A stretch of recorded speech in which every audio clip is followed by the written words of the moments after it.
Ini nasihat agar kita tidak mencampur uang yang haram dengan yang halal. Ia kumpulkan yang haram dengan yang halal supaya menjadi banyak. Yang haram pun masuk ke dalam yang halal, lalu ia merusaknya. Oke, ini ada cerita di balik syair ini. Jadi satu ketika ada seseorang yang menghadap ke Imam Syafi'i. Orang ini mengeluhkan rizkinya tidak cukup. 1 bulan dia mendapat gaji 500 dirham. Tapi gaji sebesar ini masih susah memenuhi kebutuhan sehari-hari dalam 1 bulan. Orang ini mengadu pada Imam Syafi'i. Nah, nasihatnya Imam Syafi'i agak aneh. Katanya Imam Syafi'i, oke, bulan depan kamu mintalah gaji 400 dirham saja. Nah, ini aneh ya, orang merasa kekurangan kok gajinya tidak cukup malah diminta turun.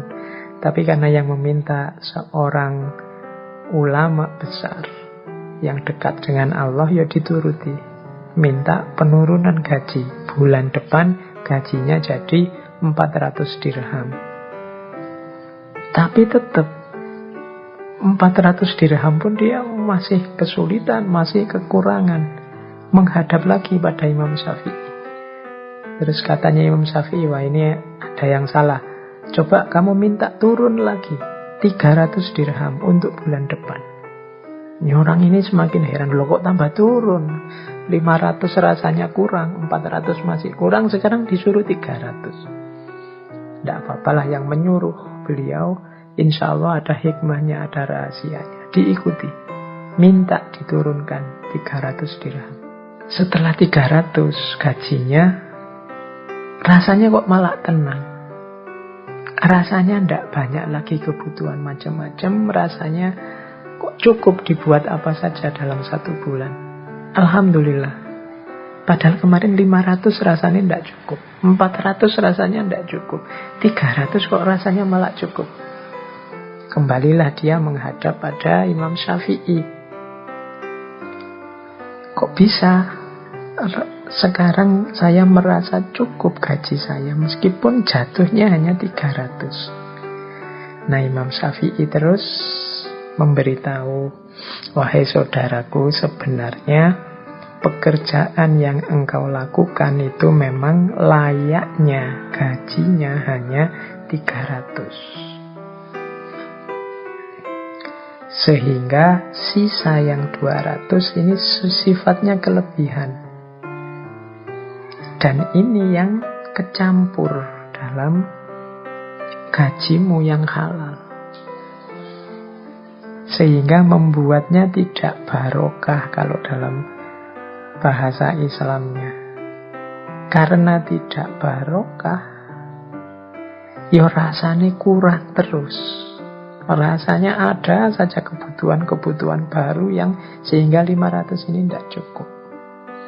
Tapi ketika engkau mengambil hakmu pas sesuai jatahmu, yaitu 300,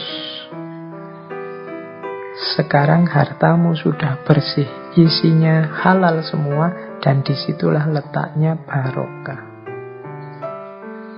Nah, ini urusan rezeki, berarti kita harus hati-hati.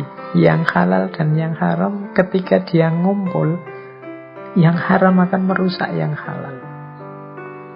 Ketika yang halal dirusak dengan hadirnya yang haram, harta kita jadi tidak barokah. Dan tidak ada hubungannya dengan jumlah, dengan kuantitas.